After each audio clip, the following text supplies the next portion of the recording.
Thanatopsis by William Cullen Bryant. To him who in the love of nature holds communion with her visible forms, she speaks of various language. For his gayer hours she has a voice of gladness, and a smile and eloquence of beauty. And she glides into his darker musings with a mild and healing sympathy that steals away their sharpness ere he is aware.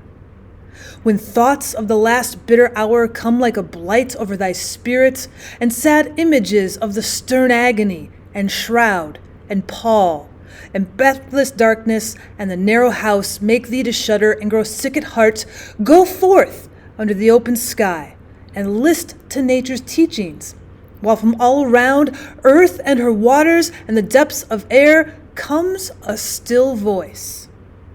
Yet a few days, and thee the all-beholding sun shall see no more in all his course, nor yet in the cold ground where thy pale form was laid with many tears, nor in the embrace of ocean shall exist thy image. Earth that nourished thee shall claim thy growth, to be resolved to earth again, and, lost each human trace, surrendering up thine individual being, shalt thou go to mix forever with the elements, to be a brother to the insensible rock, and to the sluggish clod which the rude swain turns with his share and treads upon. The oak shall send his roots abroad and pierce thy mold. Yet not to thine eternal resting place shalt thou retire alone, nor couldst thou wish couch more magnificent. Thou shalt lie down with patriarchs of the infant world, with kings the powerful of the earth, the wise, the good, fair forms, and hoary seers of ages past, all in one mighty sepulchre. The hills rock-ribbed and ancient as the sun, the vales stretching in pensive quietness between, the venerable woods, rivers that move in majesty, and the complaining brooks that make the meadows green. And poured round all, old ocean's gray and melancholy waste are but the solemn decorations all of the great tomb of man. The golden sun, the planets, all the infinite host of heaven are shining on the sad abodes of death through the still lapse of ages. All that tread the globe are but a handful to the tribes that slumber in its bosom.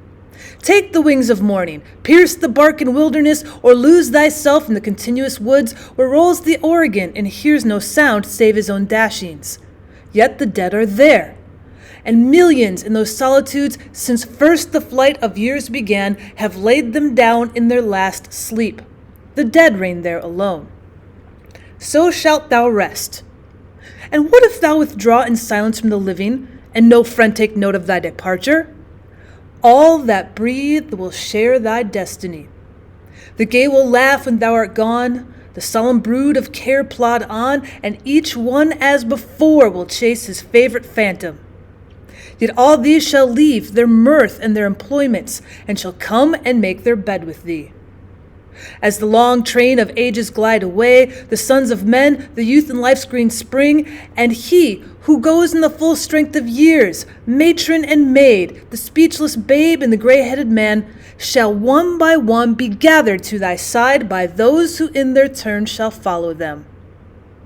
So live, that when thy summons comes to join the innumerable caravan which moves to that mysterious realm where each shall take his chamber in the silent halls of death, thou go not like the quarry slave at night, scourged to his dungeon, but sustained and soothed by an unfaltering trust, approach thy grave, like one who wraps the drapery of his couch about him and lies down to pleasant dreams.